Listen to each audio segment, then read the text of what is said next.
আলাইকুম। অষ্টম শ্রেণীর প্রিয় শিক্ষার্থীরা কেমন আছো? সবাই আশা করি ভালো আছো। তো আজকে হচ্ছে তোমাদের বাংলা বইয়ের 138 নম্বর পৃষ্ঠায় যে ছকটা দেওয়া আছে সেটি আমরা পূরণ করব।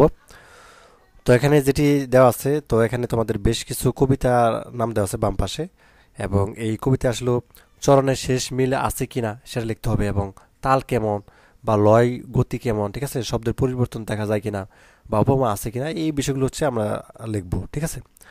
তো এখানে সবগুলো কবিতার কিন্তু কি দেওয়া আছে ছাড়পত্র পর্যন্ত একেবারে। এখানে আমাদেরকে যেটি বলা আছে 6.1.14 কবিতার বৈশিষ্ট্য যাচাই করি। তো এই পরিস্থিতিতে মোট 6টি কবিতা পড়েছ। তো কবিতাগুলোর বৈশিষ্ট্য অনুযায়ী নিচের কবি ছকটি পূরণ করো। তো প্রথমটির নমুনা উত্তর করে দেওয়া হলো, এই যে প্রথমটা কিন্তু করে দেওয়া আছে, যে 1 নম্বরটা 1500 মিটার, ঠিক আছে। তো তারপর কি বলছে, তো এরপর শিক্ষকের পরামর্শ নিয়ে নিজের উত্তর চূড়ান্ত করবে। তো এখানে দেখো প্রথমটি করে দেওয়া আছে, যেমন 1500 কবিতা, তাই না। এটি হচ্ছে চরণের শেষে মিল আছে কিনা, আছে, যেমন চিলে চিলে চিলে মিলে, মিল আছে কিন্তু। তাল কেমন, অল্প ব্যবধানের। লয় বা গতি কেমন, দ্রুত। ওটা 15তম কবিতাটি তোমাকে দ্রুত পড়তে হবে। শব্দরূপের পরিবর্তন দেখা যায় কিনা, দেখা যায়, যেমন নেই, নেই কো। উপমা আছে কিনা, আছে। তো যাই হোক, এইভাবে হচ্ছে আমরা সাম্যবাদী, জাগত বরণ্য কন্যারা এবং তোমার যেখানে সাধন আশা ছাড়পত্র, এই কবিতাগুলো হচ্ছে আমরা সমাধান করব। তো চলো আমরা কথা না বলেই এর সাম্যবাদ এই বাকিগুলো হচ্ছে পূরণ করি। তো সাম্যবাদ এখানে কি আছে, চরণের শেষে মিল আছে কিনা, আছে, যেমন গীতা মিতা। তাল কেমন, মাঝারি ব্যবধানের।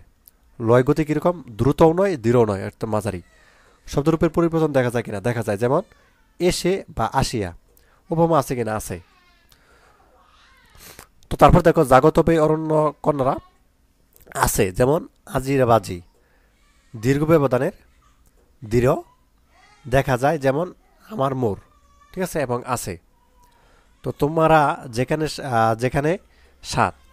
তো এখানে কি হবে, চরণের শেষে মিল আছে কিনা, আছে, তবে তা বিশেষ নিয়মে, যেমন প্রথম চরণে পারে, চতুর্থ চরণে কি অন্ধকারে, ঠিক আছে। এবং তাল কেমন, দীর্ঘ ব্যবধানের, এবং হচ্ছে লয় বা গতি কীরকম, দৃঢ়, মানে আস্তে আস্তে পড়তে হবে কথাটি। এবং দেখা যায়, কি দেখা যায়, শব্দরূপে পরিবর্তন দেখা যায় কিনা, দেখা যায়, যেমন থেকে রয়ে। এবং হচ্ছে উপমা আছে কিনা, আছে। তারপর তো আশার আমার কবিতাটি দেখো, এটাও আছে, তবে তা বিশেষ নিয়মে, যেমন প্রথম চরণে চতুর্থ চরণে, আর অল্প ব্যবধানে, দ্রুত, দেখা যায়, যেমন যেখানে কোথায়, আচ্ছা যেখানে যেথায়। আর এটা হচ্ছে কি উপমা আছে কিনা, এটার মধ্যে শুধু নেই, ঠিক আছে, আশা নামক কবিতার মধ্যে কিন্তু উপমা নেই, আর বাকিগুলো কিন্তু আছে। আর ছাড়পত্র কবিতা কি আছে দেখো, চরণের শেষে মিল আছে কিনা, এটা কিন্তু নেই, নির্দিষ্ট ব্যবধানের নয়, ঠিক আছে। তাল কেমন, নির্দিষ্ট ব্যবধানে নয়, এবং হচ্ছে আহ, লয় বা গতি কীরকম, দৃঢ়। আর দেখা যায়, যেমন রাতে রাত্রে। আর উপমা আছে কিনা, আছে। তো এইভাবে হচ্ছে তোমরা ছকটা পূরণ করে ফেলবে। তো এই ছিল আজকের ক্লাস। তো পরবর্তী পর্বে আমরা অনেকটা পেজের সমাধান করবো। ধন্যবাদ সবাইকে ভিডিও দেখার জন্য। আল্লাহ হাফেজ।